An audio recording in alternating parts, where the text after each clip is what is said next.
तो आज हम एक्सेल में देखेंगे कि एक्सेल वीबीए के मैक्रो के थ्रू हमारा जो डेटा है उसको किस तरह से अपने क्राइटेरिया के हिसाब से उसको फिल्टर किया जा सकता है।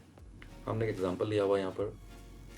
इसमें सीरियल नंबर है, नेम है, सैलरी है, एज है और सिटी है। सीरियल नंबर 1 से लेकर 10 तक है, नाम है, सैलरी है 10,000 से नीचे, 20,000 से नीचे, एज है और सिटी है नोएडा, दिल्ली, गाज़ियाबाद।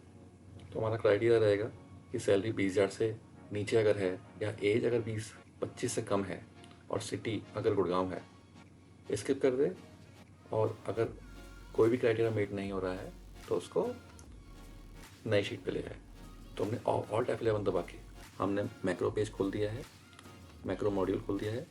यहाँ पर हमने जो वेरिएबल्स लिए हुए हैं वो है लास्ट रो एज लॉन्ग, ताकि हमें लास्ट रो पता लग जाए। मैक्रो में आई लिया हुआ है जो कि फॉर लूप चलाने का काम आएगा। फिल्टर डेटा एक रेंज ली हुई है हमने जिसमें डेटा फिल्टर होके स्टोर होगा।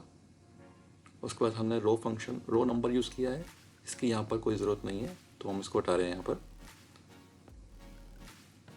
उसके बाद न्यू शीट का हमने एक वेरिएबल लिया हुआ है जो कि एज अ वर्कशीट काम करेगा। फिर यहाँ पे इस लाइन में लास्ट रो में हम डेटा स्टोर कराएंगे कि हमारे डेटा की जो शीट की जो लास्ट रो है वो क्या है, वो हम इस लास्ट रो के अंदर स्टोर कराएंगे। हमारे शीट में अगर 10 या 11 नंबर रो हमारी लास्ट है तो वो नंबर इसके अंदर स्टोर हो जाएगा। सिंपली हमने लिया हुआ है range A and rows dot count. Rows dot count करके इसमें 8, 10 या 11 की रेंज बना देगी। उसके बाद हमने फिल्टर डेटा को सेट किया हुआ है। इसमें हम सबसे पहले अपने जो डेटा के जो हमारे जो हेडर्स हैं वो इसके अंदर स्टोर हो जाएंगे।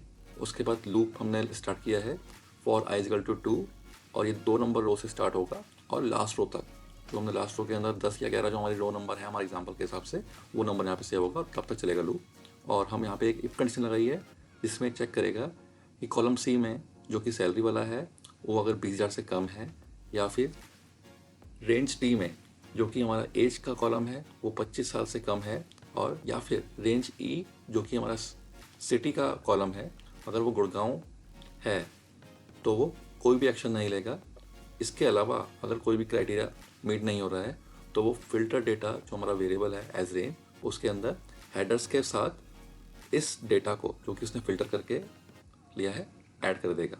और ये लूप चलता रहेगा जब तक आई की लास्ट वैल्यू लास्ट रो नहीं हो जाती है, तब तक चलेगा। उसके बाद हमने सेट किया है न्यू शीट एज, जो भी हमारी शीट ऐड होगी इसके अंदर मैक्रो के थ्रू, और उसका नाम नई शीट का नाम हो जाएगा फिल्टर्ड स्पेस डेटा। लास्ट जो हमारा सेक्शन है मैक्रो का, उसमें अगर फिल्टर डेटा वेरिएबल के अंदर कुछ भी नहीं है तो वो कोई एक्शन नहीं लेगा। और अगर फिल्टर डेटा वेरिएबल के अंदर हमारा फिल्टर डेटा ऑलरेडी आ चुका है, स्टोर हो चुका है, उसके बाद वो डेटा को कॉपी करेगा और जो हमारी फिल्टर डेटा जो शीट थी उसमें रेंज 1 से पेस्ट कर देगा और रेंज 1 में हेडर के साथ पेस्ट होगा।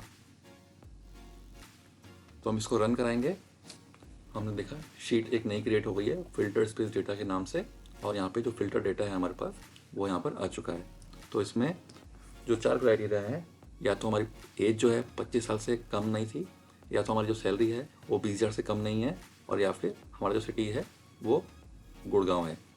तो ये सारे क्राइटेरिया के साथ हमारा जो डेटा है फिल्टर होके इस नई शीट में आ चुका है।